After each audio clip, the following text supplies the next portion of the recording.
Ja, no, bei dem Sushi, da ist jetzt der Fisch roh, nicht brätelt oder vom Grill. Nein, der ist roh. So ist der Japaner. Ah, ich habe gehört sagen, der Japaner vertragen ja keine Butter.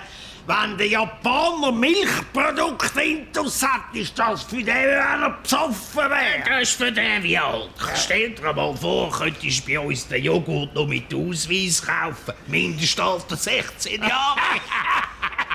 Du, aber wenn ich jetzt den Rohfisch nicht vertrage, kann ich doch dem Kellner sagen, er soll ihn schnell in die Fritteuse rühren, oder? Da hast du keinen Keller, da sitzt du praktisch beim Küchenchef zu.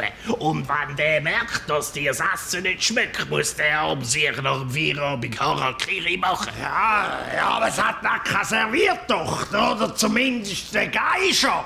Ich habe gehört sagen, die Geishers seien nicht nur für den Service zuständig. Was mit diesen Geishers wird, du bist jetzt genauso gleich wie mit dem Walfisch. Nein, die rotten die Huren Walfisch aus. Und wir müssen es noch im Namen von der Pro Natura im Zürichsee wieder ansiedeln. Wer zahlt's mir? Dann essen wir halt Walfisch-Knusperli im Bierteig. Komm, jetzt probieren wir so einen Sashimi. Du weißt was, wir machen einen Kompromiss. Ich bestelle Negerfilet und nachher friss ich es roh.